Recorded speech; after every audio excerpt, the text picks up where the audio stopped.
volta com a nossa entrevista de hoje, a noite reservada para o candidato ao Senado pelo PPS, Raul Jugman, que está aqui sendo sabatinado por jornalistas, por estudantes e daqui a pouco também por representantes da sociedade civil organizada.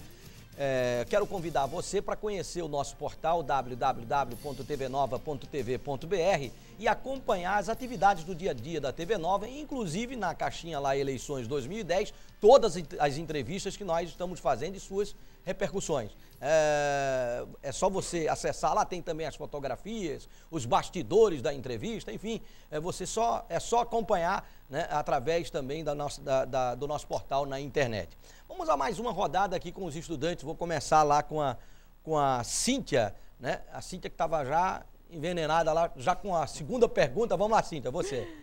Bom, candidato, sendo filiado e um dos fundadores do PPS, o Partido Popular Socialista, que é o sucessor do antigo Partido Comunista Brasileiro, o que levou o senhor a aceitar uma candidatura ao Senado, integrando uma chapa de oposição? Bom, em primeiro lugar, porque eu já estava na oposição. O partido passa para a oposição antes do escândalo do Mensalão, né? E aí nós saímos, eu acho que em dezembro de 2004, o Mensalão explode em 2005, a gente passa para a oposição. E aí passamos no plano, digamos assim, nacional. Aqui nós fizemos o apoio à candidatura de Mendonça Filho e ficamos na oposição. E aí, Cíntia, deixa eu dizer uma coisa que eu acredito profundamente nisso. Quando você vai para a urna e perde, fique na oposição, tenha vergonha na cara e não fique recebendo benesses, recebendo, enfim, dinheiro ou qualquer coisa para pular para o outro lado. Você quer um exemplo de como se desmoraliza a política? Você tem um governador, qualquer governador, ele tem uma bancada de 20, de 30, em 48 horas que ele está eleito, ele tem 50 dos 52, sei lá, ou 48. Isso desmoraliza a política. Porque eu chego para um eleitor e digo, olha, vota comigo, vota no Pedro Paulo, tá certo? O Pedro Paulo, vamos dizer, não ganha.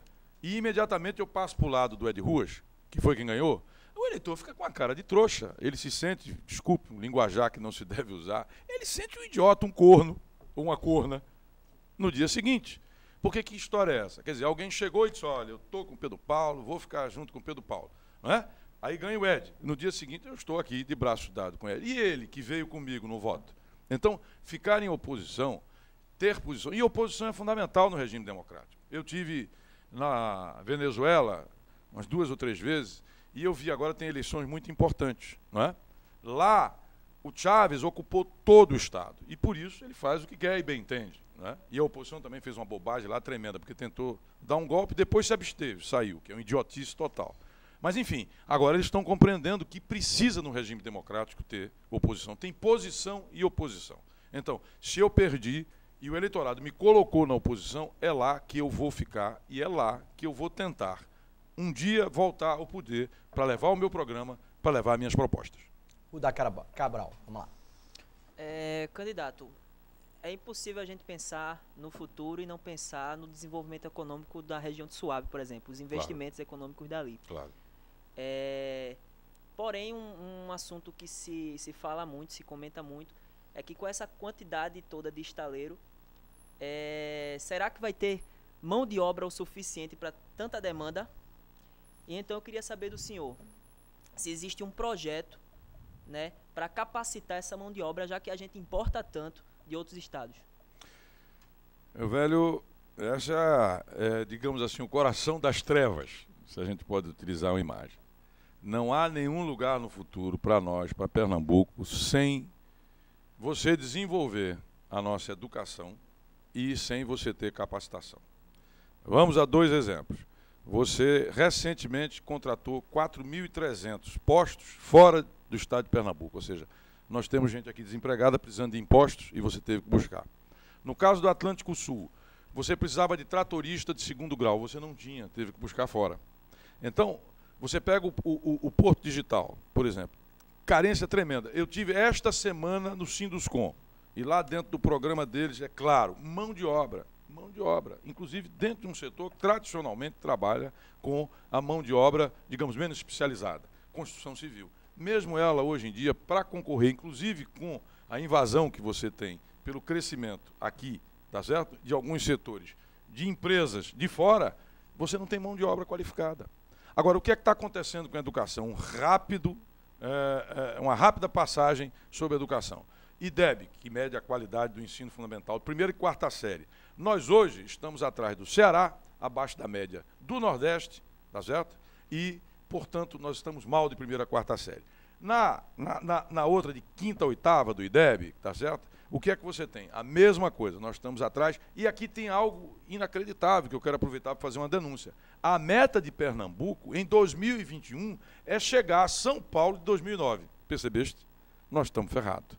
Então, nesse sentido, embora a questão seja algo a ser desenvolvida pelo Executivo, a ampliação das escolas integrais, tá certo? Você tem que ampliar o número de escola integral. E escola integral, para ser claro, é uma escola de qualidade, com professor, com equipamento, que funciona todos os dias da semana, tá certo? E funciona nos 2 turnos. É o que você tem que fazer. E melhorar a qualidade, inclusive capacitação, professores, etc, etc. E, de outra parte, você vai ter que ampliar e massificar, tá certo? Esse gargalo que nós temos, que é o ensino médio, sobretudo profissionalizante. O que está aí não é suficiente para você resolver esse tipo de problema e nós vamos perder o bonde do futuro. Ao mesmo tempo, você tem Pernambuco com um índice de homicídio de 49%, que é o dobro, 49 por 100 mil, que é praticamente o dobro do Brasil, e na faixa de 15 a 24 anos, onde está morrendo e matando feito mosca, você tem 104 por 100 mil.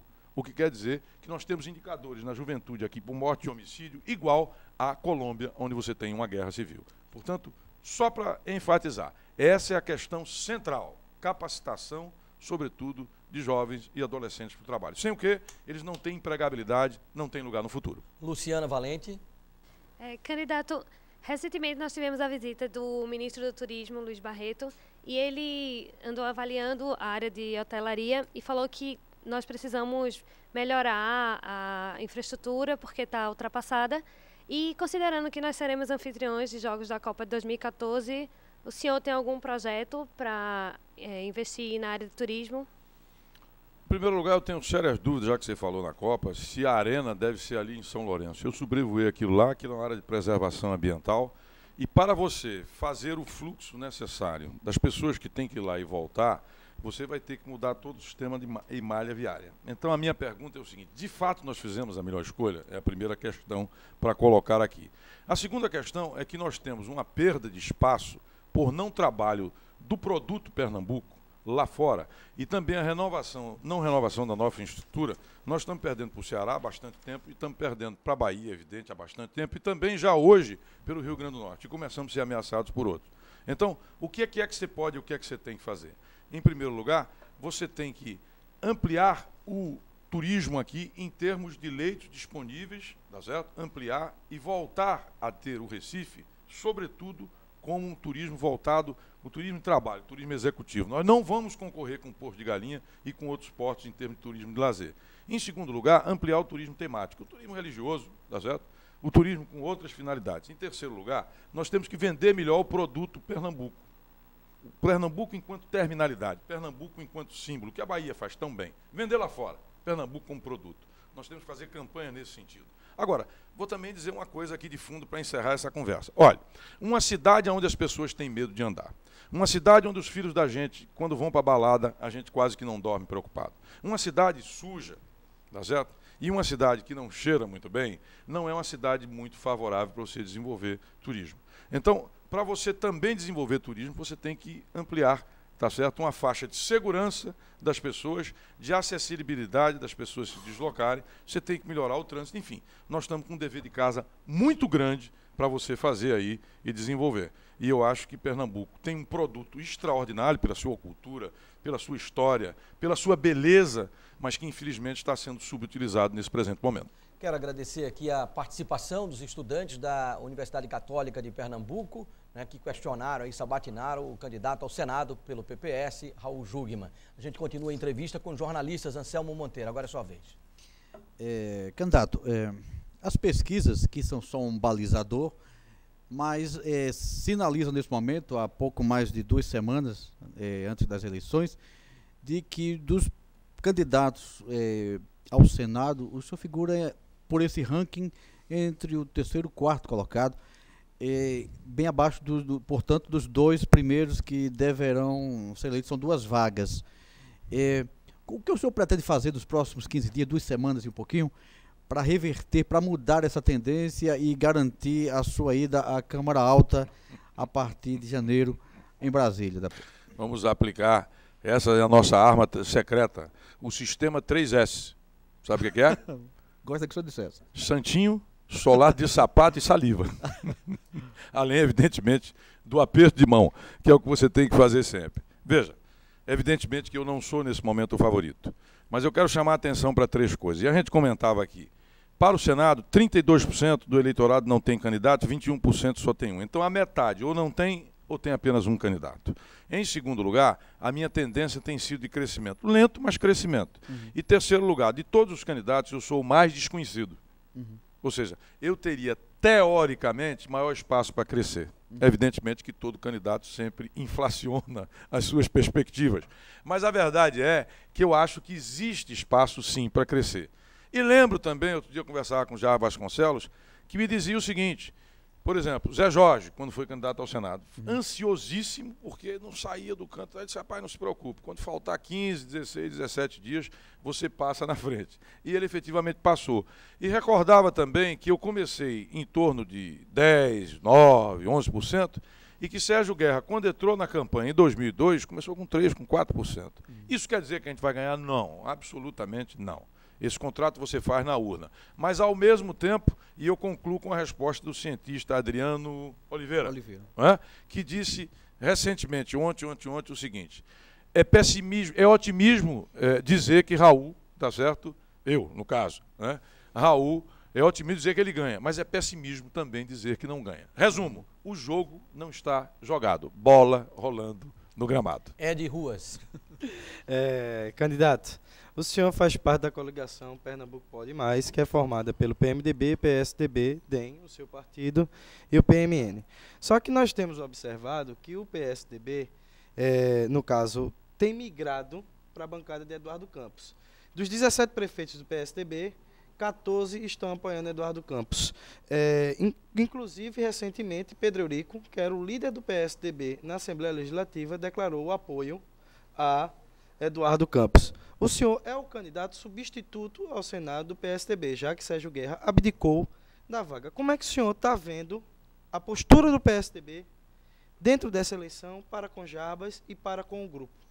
O PSDB é, em alguma medida, utilizando o termo que ela utilizou, PCB, PPS, uma espécie de sucedâneo do PSB. Ou, pelo menos, é uma costela que saiu do PSB, não é? Em grande medida, o PSDB é um PSB que você botou um Dzinho ali no meio e ficou PSDB. Só interferindo isso no caso de Pernambuco, porque muitos não, claro, estou me referindo, claro, gestão arraizista e vem de lá, e prefeitos e tal, etc, etc. Então, já aí você tem uma proximidade. Em segundo lugar, eu acho que, como alguém que foi indicado para ocupar uma vaga do PSDB, inclusive pelo senador Sérgio Guerra, tive dele a garantia de que o PSDB, majoritariamente, pelos seus quadros e prefeitos, apoiaria a nossa candidatura.